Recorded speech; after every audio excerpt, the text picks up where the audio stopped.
Yes two બ્રોકરે property ખરીદવા માટે મહિલાઓને ખાસ ઓફર રજૂ કરી. ભારતની પ્રથમ પ્રગતિશીલ રિયલ એસ્ટેટ પ્લેટફોર્મ તેની રાજ્યવ્યાપી પહોંચને વધારવા માટે રિયલ એસ્ટેટ ક્ષેત્રે સામાજિક વિકાસને વેગ આપવાના ઉદ્દેશથી વિવિધ વ્યૂહાત્મક અને મહિલા કેન્દ્રિત પહેલની જાહેરાત કરી છે. તેના લાંબા ગાળાના વિઝનના ભાગરૂપે યસ ટુ બ્રોકરે એક સ્ટ્રક્ચર પ્રોગ્રામ રજૂ કર્યો છે અને જે પ્રોગ્રામ અંતર્ગત મહિલાઓને ખાસ ઓફર રજૂ કરી છે. આ વિવિધ પહેલની રજૂઆતના મુખ્ય આકર્ષણ એ છે કે જે મહિલાઓ પ્રોપર્ટી માલિકી મેળવવા માટે પ્રોત્સાહિત તૈયાર કરવામાં આવે. આ વિવિધ પહેલની રજૂઆતનું મુખ્ય આકર્ષણ એ છે કે જે મહિલાઓને પ્રોપર્ટીની માલિકી મેળવવા માટે પ્રોત્સાહિત તૈયાર કરવામાં આવ્યું છે. આ પહેલ હેઠળ મહિલાઓના નામે પ્રોપર્ટી ખરીદતા ગ્રાહકોને ₹1,00,000ની ખાતરીપૂર્વક કેશબેક ઓફર આપવામાં આવશે.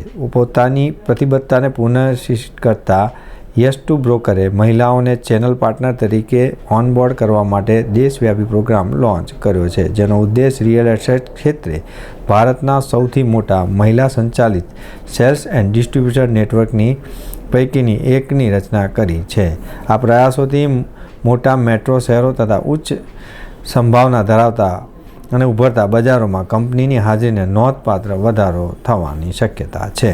ખાતરીપૂર્વક કેશબેક ઉપરાંત ભારતમાં પ્રોપર્ટીની માલિકી ધરાવતી મહિલાઓને વિવિધ સરકારી અને નાણાકીય લાભો પણ મળે, જેનાથી પણ તે પહેલને વધુ વળતરદાયક બને.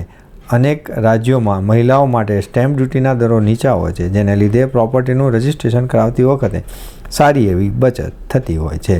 ઘણીવાર મહિલાઓને હોમ લોનની નીચા વ્યાજના દરોની પણ ઓફર થતી હોય છે, જેનાથી પ્રોપર્ટી માલિકોને એકંદરે ખર્ચ ઓછો આવતો હોય છે. આ ઉપરાંત મહિલાના નામ પરથી નોંધાયેલી પ્રોપર્ટીઝ માટે કરવેરાના લાભો પણ ઉપલબ્ધ થતા હોય છે.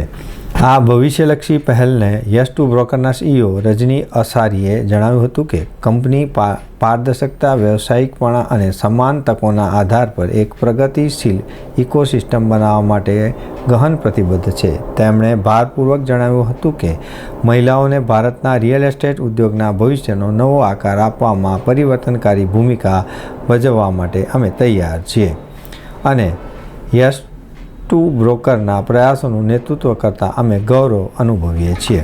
આ બાબતે વધુમાં કો-ફાઉન્ડર સુગંધા સાયલે જણાવ્યું હતું કે બ્રોકર જેવા સુવ્યવસ્થિત કાર્યક્રમ દ્વારા મહિલાઓને સશક્ત બનાવવાથી માત્ર આર્થિક સ્વતંત્રતા જ નહીં, પરંતુ રિયલ એસ્ટેટ ક્ષેત્રમાં નવા નેતૃત્વ અને વિશ્વાસનો પણ વિકાસ થશે. તો દર્શક મિત્રો, આ હતા અત્યાર સુધીના સમાચારની ખાસ ગતિવિધિ માટે આપ નિહાળતા રહો એસ લાઈવ ન્યૂઝ બુલેટિન. નમસ્કાર.